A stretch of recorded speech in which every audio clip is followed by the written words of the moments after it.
everybody, and welcome to the Horseback Archery Podcast with me, Linda, and me, Johan. yes, hello, Johan.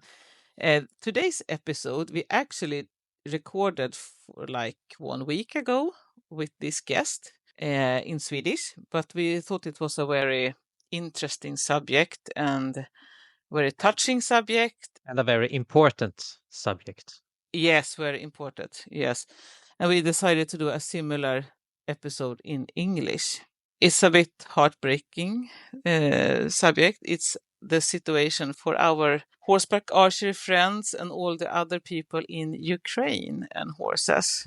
And our guest today, she actually went to Ukraine when the war began and helped people with evacuating for the horses. So I say welcome to Ulla-Carin Carlsson-lindkvist.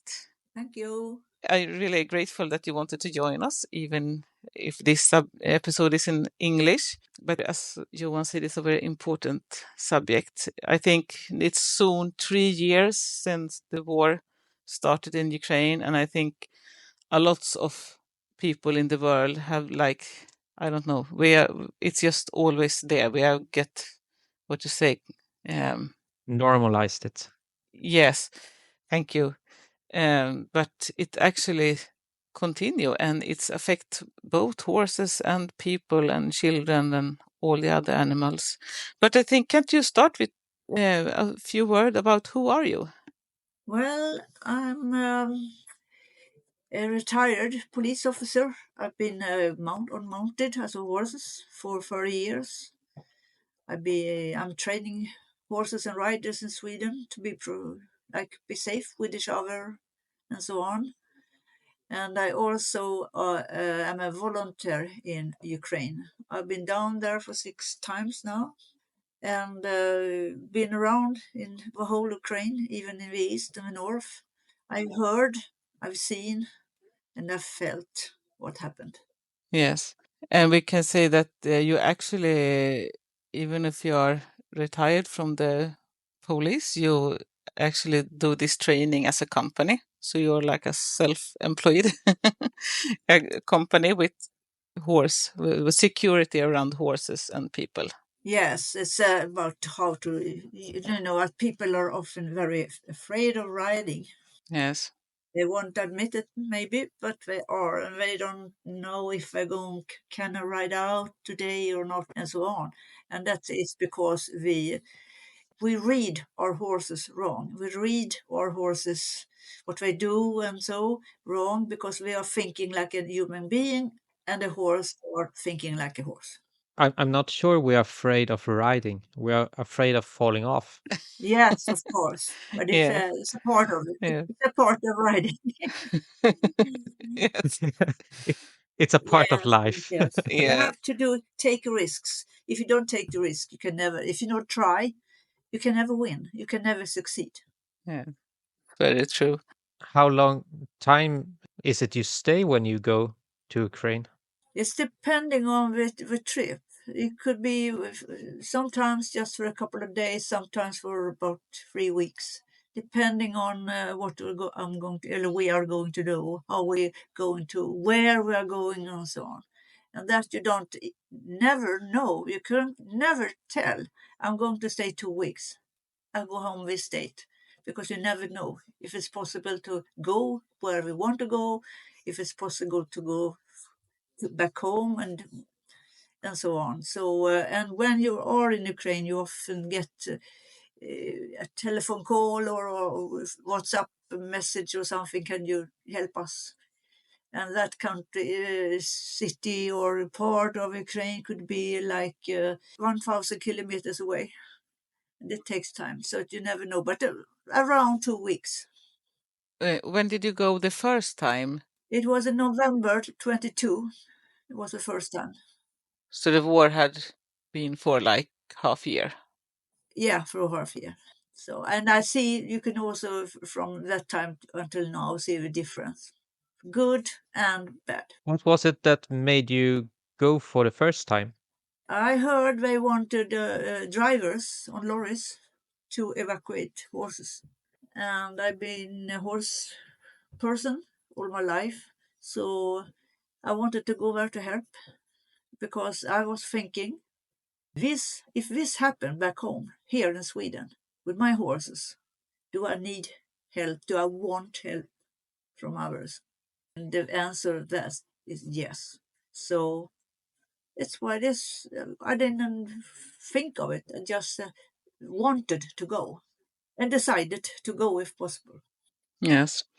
But the first time when you went to Ukraine, it was still pretty much unsecure areas. It was still a lot of horses that needed evacuate because today it's a little bit safer for the horses, or? Yes, the most of the horses I think were evacuated in the first 6 months, and that was like what you call it, with elite horses competition, things like that, and also for breeding. Yes. So they took the stallions, were Ukrainian race and mares and so, and tried to evacuate them to keep the Ukrainian race. So they take the good bloodlines. Yes, not only, but I mean, I think I would have done the same, because if you want to save something, and you have to take a good bloodlines. Yeah, yeah. Mm. And it's not so easy to evacuate, because inside Ukraine you can get it for free, but where in Ukraine do you take your horse?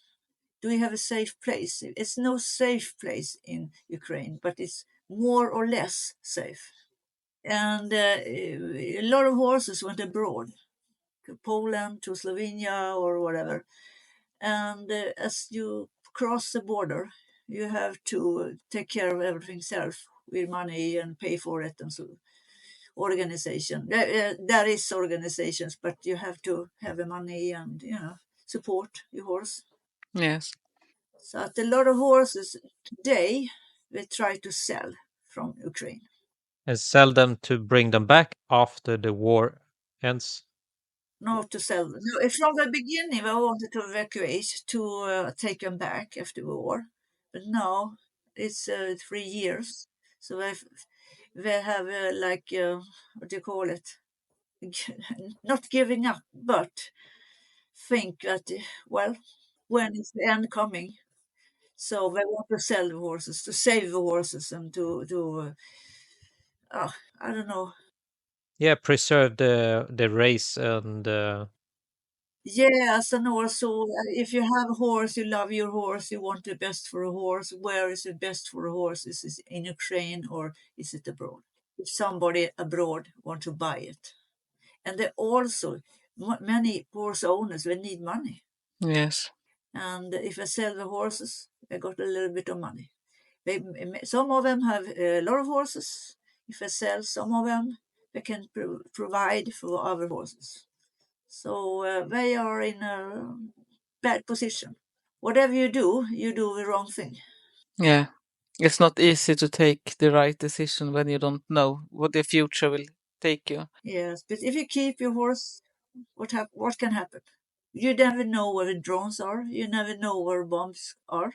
Even if you're far away from the borders, I mean the east and the north frontier, they have long distance weapon. Yes.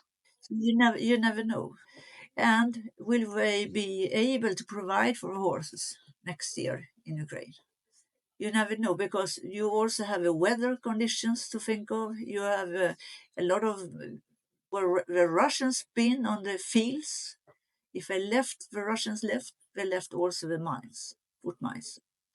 So you can't take the corpse if you not take away the mines first, and it takes a lot of time. It's very expensive.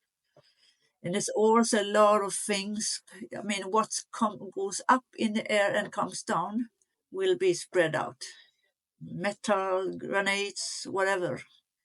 Sometimes in the fields, sometimes in the horse hedge, sometimes yet close to your stable. So you don't have any hay, maybe. You can't take any hay this year or next year, or so. You never know if you're able to provide for your horse. Yeah. The first time you went to Ukraine, was it difficult to evacuate the horse? Were they scared, or Was it a lots of hurt horses, horses with wounds, or was it mostly healthy but just needed to evacuate? When I went, it was in November, and then the first many horses were already evacuated. So it was not only for evacuation we went. We had also a lorry, 12 meters, 20, I think it was 25 tons of supplies for horses. The horses we evacuated, one of them was 7 horses we evacuated. One of them was a young one from Odessa, and the farm was blown out from Russians. So we took the horse to the Rivne, it's in the west of Ukraine. It was not that bad, that horse. It was not so starving or anything, but they couldn't keep it because everything was destroyed. Then we had to go to Kherson to get.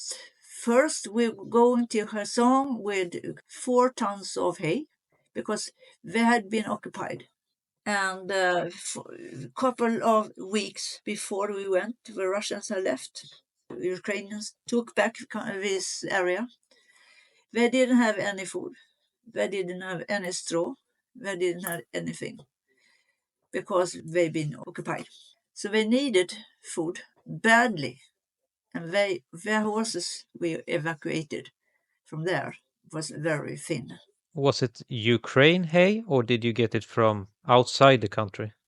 I don't exactly know where the hay come from because it was a hub in Kiev. And they had taken from other organizations and maybe could from different countries. I don't know because we just put our lorries there and they loaded it for us. And next day we were taking it to Kherson. So I don't know exactly where the hay come from, but it was 4 ton. And it was a difficult trip because it was a little bit dangerous. We ended up on the wrong road. We heard the fire from the cannons and so, and we have to turn around and take another road. And it took us 2 more days to reach Kherson. And that was very bad for horses. I didn't recognize any horses who was very scared because they seemed like the people in Kherson were very calm. They didn't, no nervosity or whatever for these bombs and so. So they didn't show the horses they were afraid, and I think it's why the horses wasn't afraid there. But I've heard of horses. I've seen films of horses from other places. They're very scared when the shooting begins. But I saw a dog who was traumatized in Kherson, and it was hard to see this dog.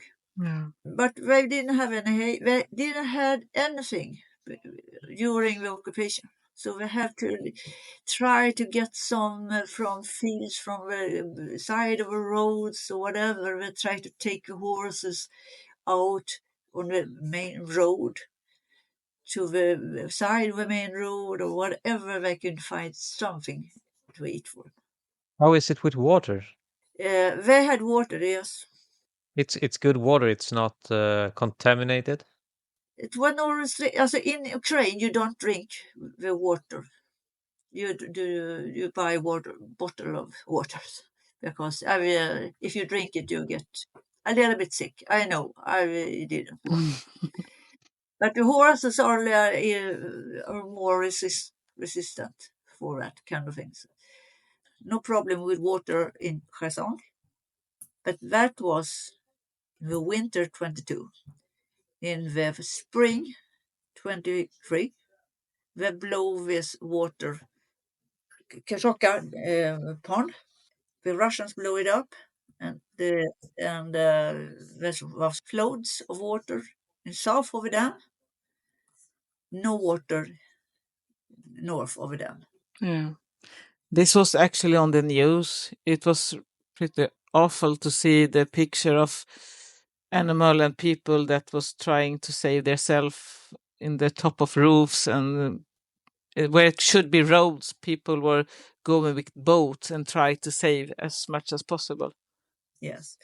And it also caused the problem of growing the crops Yeah. the summer because there was too much dirt, too much clay and things. But now, this last summer, it's been a little bit better. But the problem is there's still no water north of Kachoka Dam. So it's a lot of problem with water for people. It's a lot of problem with water for animals. Russians has also bombed the water pipelines, and it's very hard to repair because the front line is very close, just a couple of kilometers away. So they constantly attack this area.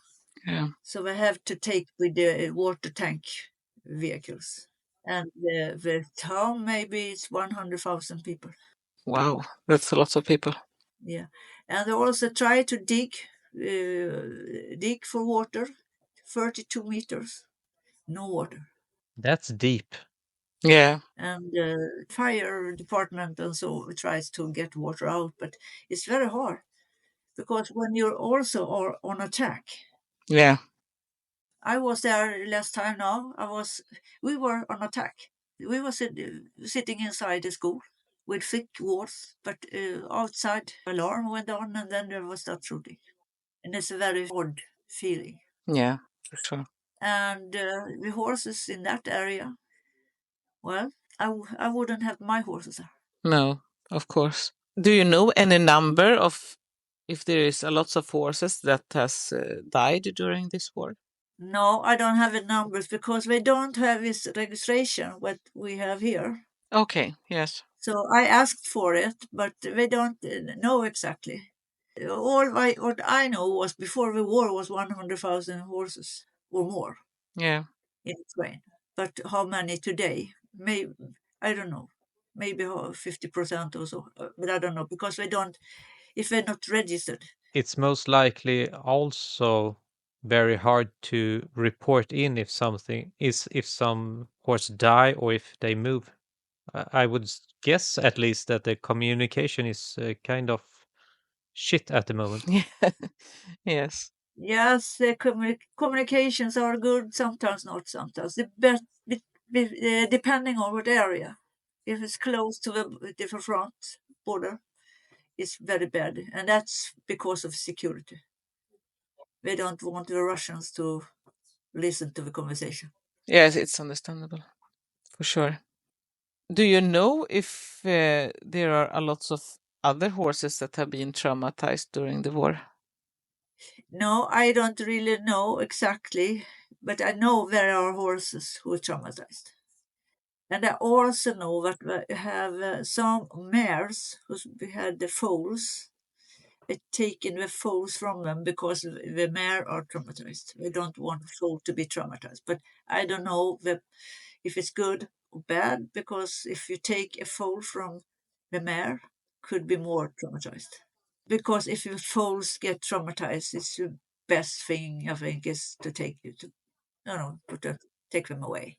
But wouldn't they be affected already in the womb before they are born? I don't know. You have to talk to a veterinary.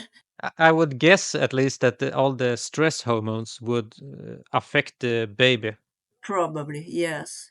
But maybe it's affected, but get more affected if they. Maybe the mare is so traumatized that it actually better for it anyway to just put it down. I don't know. Yes, I think so. This sounds very sad and so, but all traumatized horses, I think it's better to take them away. Because to try to rehab, maybe you can succeed, but how many years will it take? And every year, every day is a trauma. Yeah, it's very difficult to rehab if you stay in the environment that actually get you traumatized. Yes. Do they use any working horses at the farms? I would guess they have problem with getting fuel for the tractors and such. Yes, even field area, I mean, not in the towns, but outside they use many horses. You can see horses on the motorways. Most of the horses they keep in Ukraine on the farms today is working horses, or you can ride them too. So they try to keep the working horses and give them as good food and water as possible, and they sell off the hobby horses. Yeah. And of course, if you don't give horses good food and water and so on, it can't work. So they depending on these horses because it's very hard sometimes to with the fuel. Today it's not that hard, but the first year it was very hard to get diesel. When we were driving, you couldn't expect for every gas station they had diesel. Some of them were closed. They had no fuel at all. So then it's good to have a horse. Today is better, but this is, I think, very common in Ukraine to use horses. Not here in Sweden anymore, but Ukraine is not like Sweden. Ukrainians have to do the best in the situation, have to solve the problems. When a lot of problems are solved with a working horse. I think it might be a lot of people also that had hobby horses and just sell them so that everyone that still have working horses can have food. Yes, It must be a really hard decision to say goodbye to a friend just so that someone else can have their working horse still at the farm to be able to give them food. yes, but sometimes even if you was talking about evacuating horses, the problem also with evacuate a horse when it's no problem for us. We could take the horse with us and evacuate, but the problem was to see the owners. They had to leave their horses to people coming from not from abroad, don't speak the language. They're going to take away their horses, and they don't know if they are never ever going to see their horses again. They don't know if their horse will survive. They don't know if his self are going to survive. So that was a very, very touchy moment. And we were they were crying, we were crying, we cried It must be together. a really hard decision when you can't be sure they got a better life even. No, they don't know, but they hope. Yeah, That's otherwise you hard. can always be focusing on, I know they're gonna get a better life if they go away now, but they don't even Yes, know this. not from the beginning because they don't know if they're going to survive. If we evacuate to another part, let's say another part in Ukraine, you don't know what happened at that part because you have these long distance weapons. So there in Ukraine is no 100% secure part, but the risk are lower, but the risk is not will not disappear. And I mean, a lot of people I've met from like for evacuating and so they were in the army. So they go to the army. What do you do with your horse? You have to go to the army. You have to go to the front. So I have to leave the horses on evacuation stables or shelters. And say goodbye to your horse and go to the front. Yeah, it's terrible. But how is it today? Veterinary and farrier and stuff like that? Yes, the problem is the veterinarians, the farriers, also, if they between 25 and 60, they have to go to army. And some places I've been to, they haven't had a farrier in 2 years because the farriers are in the army. So they have to learn to take care of the hooves themselves because they have no option. And some, like veterinaries who went up to Kharkiv, that was just after the occupation of the area around Kharkiv. They had one veterinary for horses on 2,000 That's a horses. lot.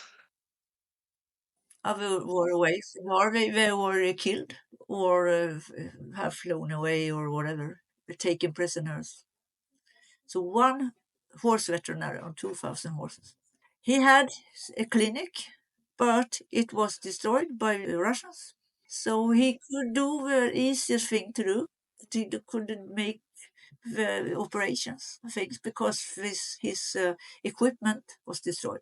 And that is a big problem now because in these parts, if you have a veterinary, maybe you don't have equipment because this is destroyed by grenades or bombing or whatever. Yeah, it's a very difficult situation. But I know one of this trip that you made, you actually met a horseback archery.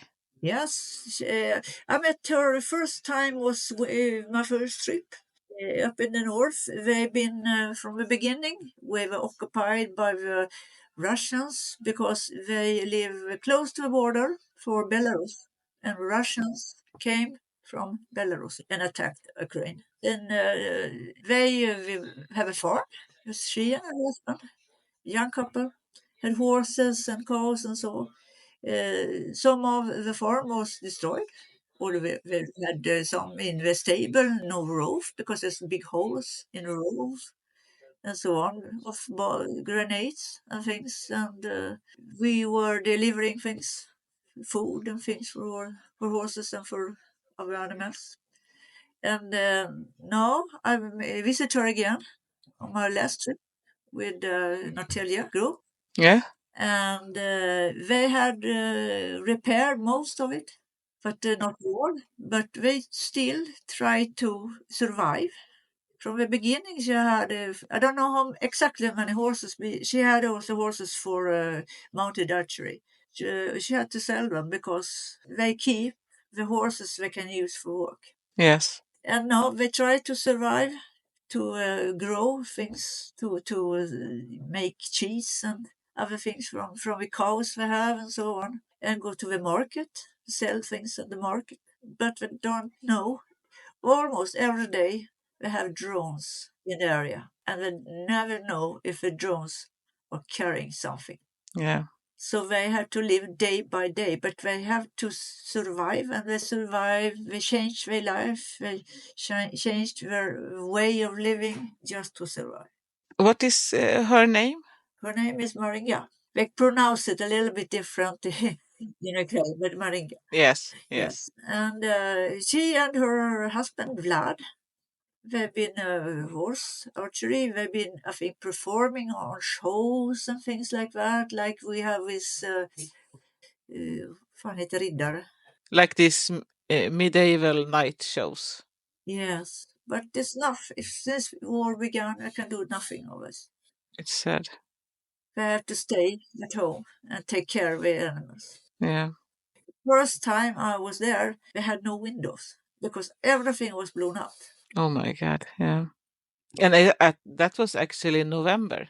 Could be 29 or 30 of November, and it was cold. And I promised you, you think we in Sweden and so on, the winters are cold, but the winters in Ukraine unpredictable. Yeah. Everything was blown out by the Russians, but now they have windows. That's good. Yes. So, yes, so I was able to help them to get windows. And I'm very happy about that. And they also repaired most of the things, and it was very, very good to see them again.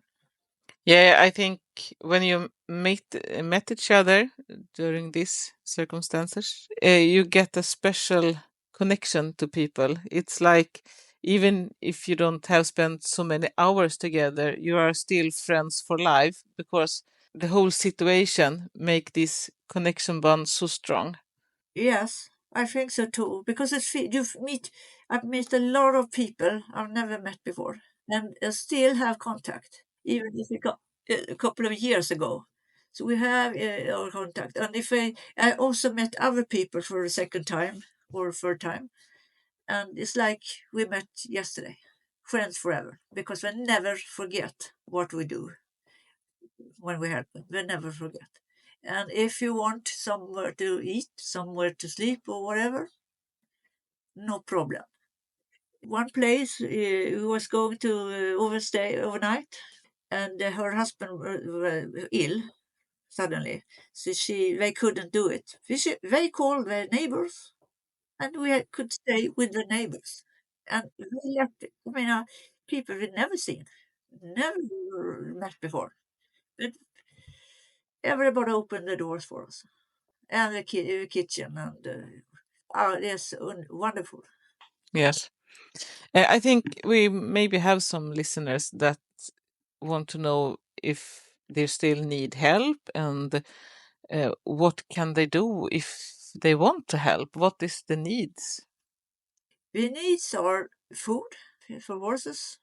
The needs are also medicine and that kind of equipment to take care of hooves. So in some way shoes, but also there's a lot of different equipments for hooves and bandages. For take care of wounds and infections. Yeah, for sure.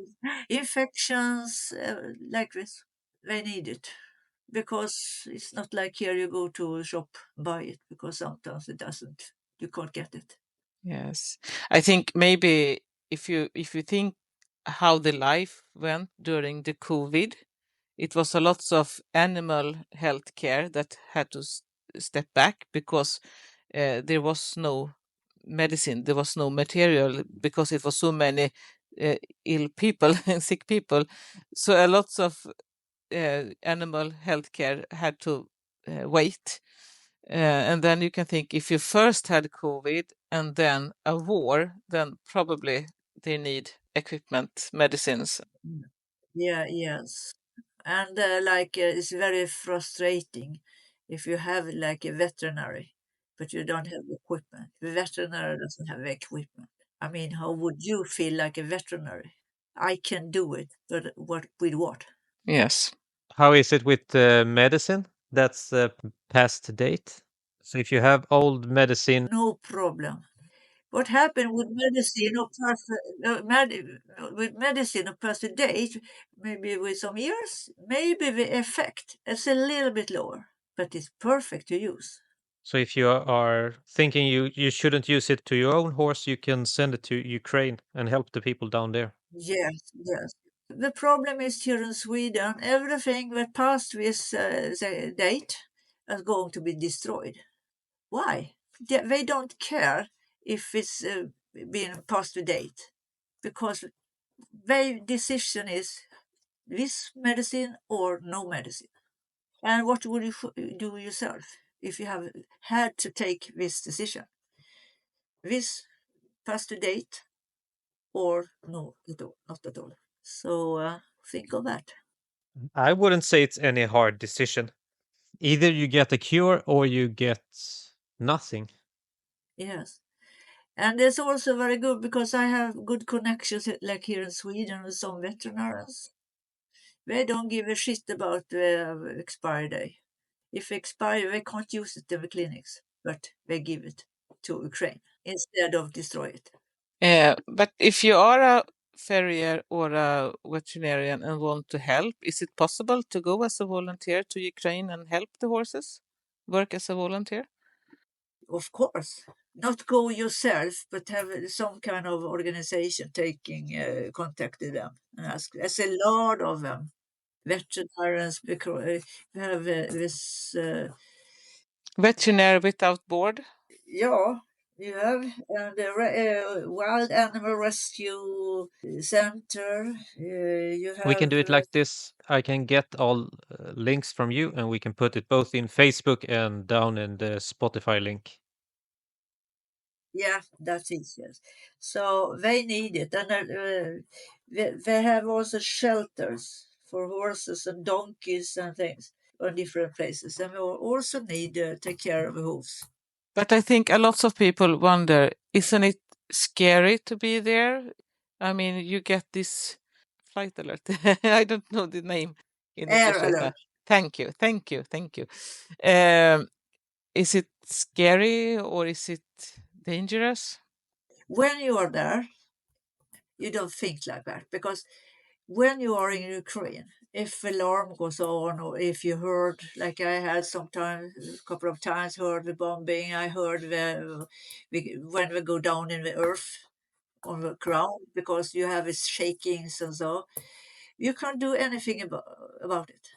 It's not your decision. You can't do anything. So I don't feel afraid or scared because you can't. You get in a mode. You can't affect anything. So do the best of it. You pretty much do like the horses and look at the people and see how they react. Yes, yes, because that's the best thing to do. Because they have learned. They could feel on the ground if it's close or not when the detonations comes. They could feel of a shaking of the ground. And the kids, small kids, learn to feel this shaking on the ground. So, but the first time you hear the air alarm, it was a little bit scary. For myself, it was in Mykolaiv. It's close to Kherson. I was alone with 4 horses in the lorry. In a place was completed in dark, and people around and nowhere to go or hide or whatever. So it was a little bit scary. But what my thought was first, number one, hope this is a false alarm. Number two was if it's not false, I hope by God it's not going to happen anything just here at this point. I am. And my third thought was, so what? I cannot do nothing about it. I can do nothing. So go on, do your work the best you can. And I did. So I concentrated to do my work, to quickly look at the horses and so on, instead of being afraid. But it's affects you, but your mind, I think your brain changed a bit when you are there. Have you been volunteering for different organizations or is it just one? Yeah, I've been voluntary for 3 different organizations, but the last 3 times I've been for this wonderful Swedish small one from Norrtälje organization. Its name is Hjälp från Norrtälje till Ukraina. In English, is Help from the city of Norrtälje to Ukraine. It's a wonderful organization, so hardworking and devoted, and I can really recommend. Please support them in any way you can. Their work make a lot of difference. Johan, you always have some last questions, please. No, I can't get anything new now. Yes, this episode maybe not take up subjects so much about horseback archery, but we think we for sure know that we have some friends, some horseback archery friends in Ukraine that probably still need some help. And that's very important. And as Ulla-Carin said, there is organization if you want to help, and we put in some link. So if you want to help, you can get some help with find good organization to work with. And we also have a message from one of our friends in Ukraine that we will finish this episode with. But I think this was very interesting and heartbreaking information from you, Ulla-Carin, and it was really huge thank that you wanted to join us. It means a lot. I think it's so easy to forget that there are so many people that is fighting for survive. And for sure, it's in many countries. It's not only Ukraine. We have war in more places in the world, but everybody can do something to help someone. And if we all do it, it will be a more peaceful world. Nobody can do everything, but everybody can do something. Yes, that's really true.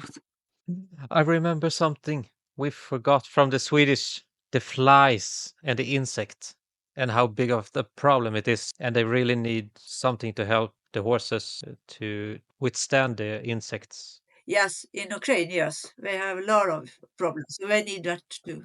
The liquid, or if they have blankets for it, but it's good.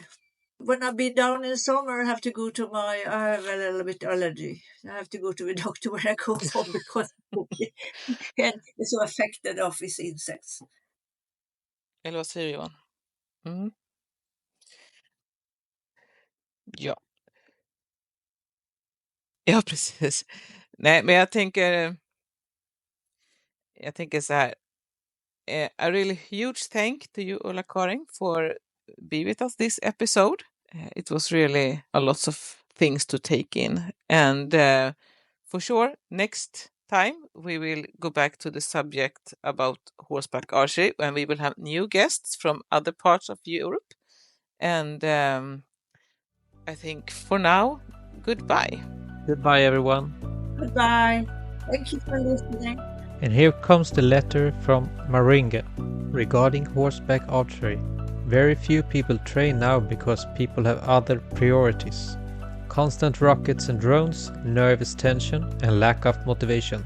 And our competitioners cannot travel abroad for competitions, and to organize it in Ukraine now, it would not be safe. Our life has changed dramatically. We don't think about competitions and awards at this time. We don't think about training. I'm sorry to say that we had to sell most of the horses because we don't know what will happen tomorrow and what we will feed them. Because when we are under occupation, we couldn't buy or transport feed, bedding and medicine, or even fuel and food. After we survive that, we make sure always have a supply of food, feed and gasoline, as well as medicine for people and animals. Now we have cows and pigs so that in case of an attack we don't starve. And now we are engaged in selling milk and meat because at least for now we can earn a living from this. And horseback archery won't attract anyone at this time.